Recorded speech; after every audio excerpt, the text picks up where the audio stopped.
Career starting లో వరుసపెట్టి మంచి హిట్లను సొంతం చేసుకుని ప్రామిసింగ్ హీరో అనిపించుకున్న యంగ్ హీరో రాజ్ తరుణ్ తర్వాత మాత్రం వరుసపెట్టి ఫ్లాప్స్ తో తన గ్రాఫ్ ను పూర్తిగా కోల్పోయి సినిమాకి తన మార్కెట్ ను పూర్తిగా కోల్పోయి కనీసం తన సినిమాలు రిలీజ్ అవుతున్నాయన్న విషయం కూడా చాలా మందికి తెలియని పరిస్థితిని తెచ్చుకున్నాడు ఇప్పుడు.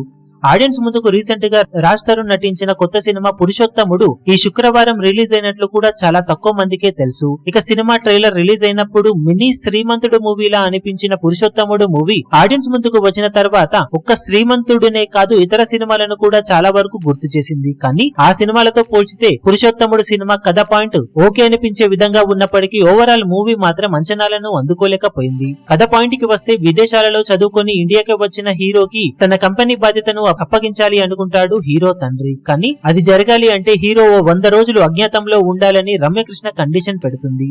ఆ తర్వాత కథ ఏమైంది అన్నది సినిమా చూసి తెలుసుకోవాల్సిందే. మొత్తం మీద కోర్ పాయింట్ చాలా వరకు మ్యాటర్ ఉన్నట్టుగానే అనిపించినా కానీ డైరెక్టర్ కథని ఏమాత్రం అనుకున్న రేంజ్ లో తీర్చిదిద్దలేకపోయాడు.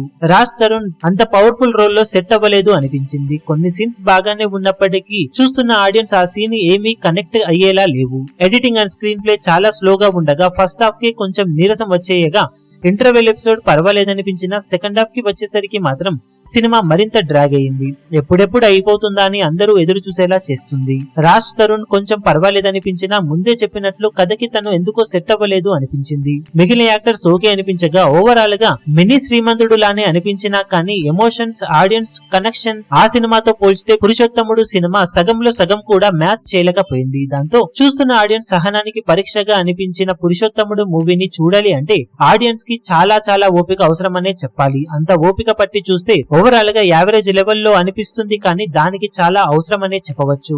మీరు సినిమాను చూసినట్లయితే మీకు సినిమా ఎలా అనిపించిందో కింద కమెంట్ సెక్షన్ లో చెప్పండి.